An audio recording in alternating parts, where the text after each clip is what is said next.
toda essa relação com o conhecimento, ela faz com que eu, como um comunicador, tá? O designer gráfico, ele é um comunicador. Tem essa responsabilidade. O que você vai comunicar? Né? O que tem a ver essa informação? Por quê?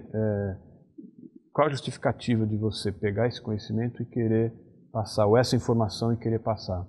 Então, como eu, mesmo não morando no Brasil, a minha relação com a cultura brasileira é muito forte, o meu trabalho está ligado a um patrimônio cultural em português. Né? O fato de eu escrever sobre a Itália, não importa, esse patrimônio que tem lá é da humanidade, não é dos italianos. Eu acho que uma das coisas que eu mais curti fazer foi esse calendário aqui para a oficina. Eu fiz ele na mão. O desenhar, o projeto dele, foi acontecendo primeiro na minha cabeça, aí eu passei para o computador, porque ele mistura offset com tipografia, tipos de metal com tipos digitais. Foi impresso no sistema tipográfico antigo também, usando o recurso tanto de relevo seco, quanto de corte e vinco, né, desses números recortados, ornamentos de metal, tipos de metal, mas esses números aqui, por exemplo, a gente não tinha tipos de metal suficientes para usar aqui. Então, o que eu fiz? Eu fiz os números de computador, com os meses também, e fiz um clichê. Então, ele foi do digital para o analógico, ou seja, a gente anda na contramão. E aí, esse fundo em offset, esse material, esses furinhos aqui para você pregar, né, na parede, e trabalhar com esse suporte aqui que não entra no offset. Então, a possibilidade que a gente tem de olhar para trás, né, recuar para outros, para um saber que ficou, né, que permaneceu entre nós e que está se perdendo, só que você faz com olhar para frente, você não nega o digital, por exemplo, a informática. Ao contrário, a gente está aqui, mas tem um modesto iMac ali, só não tem o melhor porque não deu. Mas a ideia é essa, envolver a tecnologia, não importa qual, né, pode ser uma tecnologia ultrapassada, mas ela tem, entre aspas, né, mas ela tem qualidades que não são conseguidas num outro processo, que esse processo digital, por exemplo, você tem filtros para estragar uma coisa para parecer que ele está tão antiga quanto uma coisa que está antiga mesmo, que você pode usar de uma maneira original. Então a gente faz experiências completamente livres. A gente tem a liberdade de fazer o que a gente quer, não tem o cliente dizendo faz isso, faz aquilo. A gente só não faz mais ou por preguiça ou por limitação. Eu não tenho cliente. Quais são os seus clientes? Nenhum. Eu não tenho cliente. Eu colaboro, como, por exemplo, tem uma revista que eu comecei a fazer, né, eu fiz o projeto, fiz o número 1 inteirinho, fiz o projeto gráfico, que é essa daqui. Eu fiz o projeto todo da revista, fiz o número 1 inteiro, junto com o Tony, que eu não ia dar conta também, a gente fez junto. E agora eles tocam a revista, só que eles me pedem matérias. Só que eles não pedem matéria, texto. Eu entrego o arquivo de InDesign. Eu pergunto, quantas páginas são? São tantas. Tá bom. Aí eles sugerem o tema. Você tem alguma matéria? Eu tenho.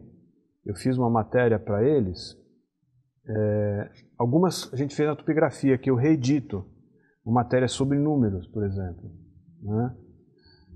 Então essa foto eu fiz no Museu de Lyon. Que é a mesma matéria que a gente revisitou, né, para eles.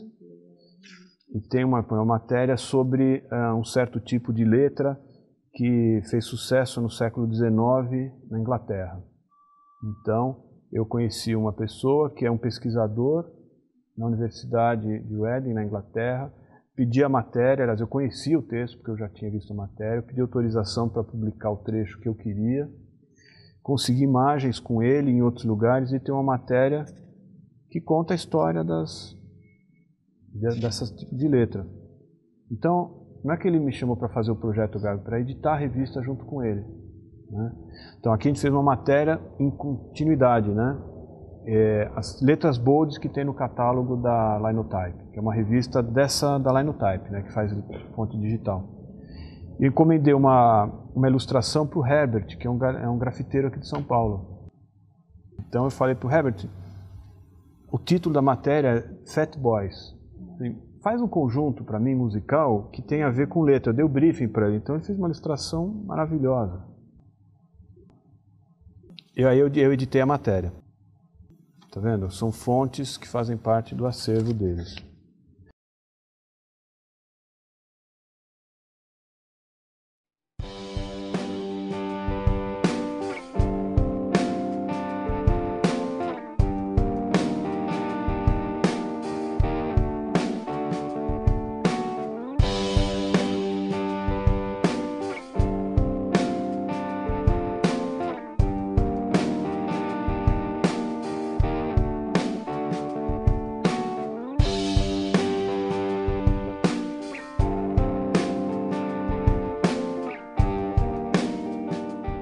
Tem alguns colaboradores por edição. Alguns a gente faz a matéria juntos, mas eu diagramo.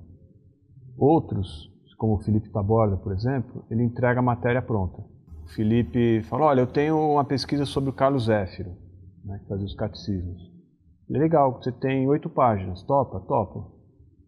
A gente vai trocando ideia, ele manda, e a gente nunca fala, faz e... porque a gente edita junto, né? A gente não convida pessoas que a gente não tem uma confiança ou uma empatia, pelo menos.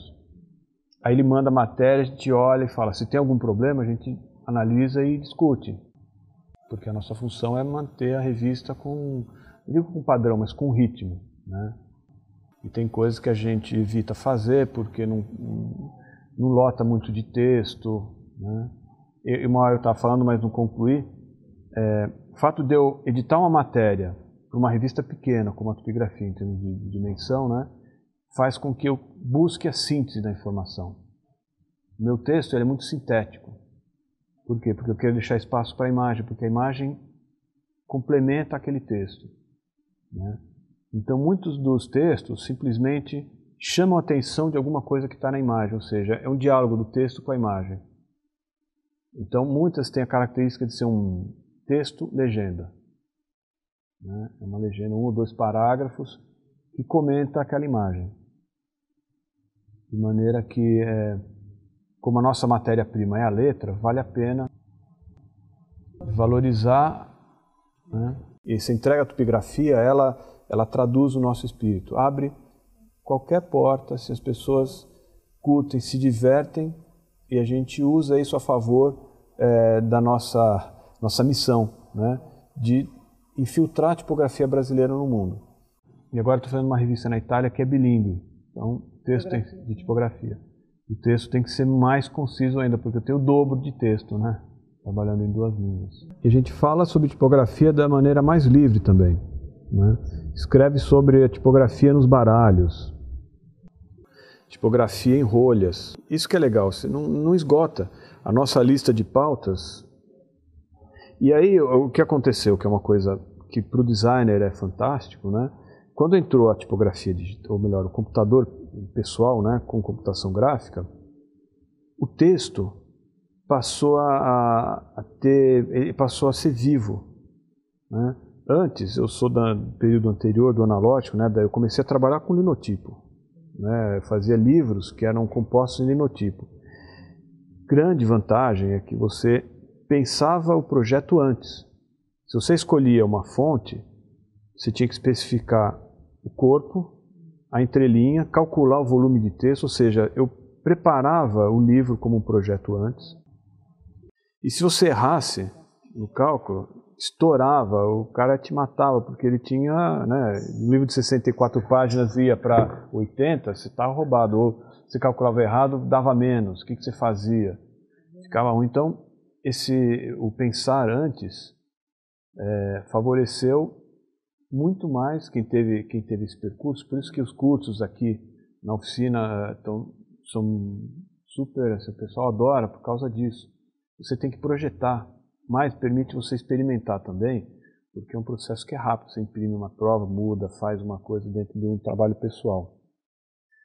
Mas o tentativa e erro que você consegue com o digital fica muito mais prático quando você tem uma ideia por trás. Você não é um simples operador ali que joga o texto e vê o que acontece. Ah, deu certo, parou em pé mais ou menos, minimamente está aceitável, virou produto. Não é? Tem que ter uma elaboração.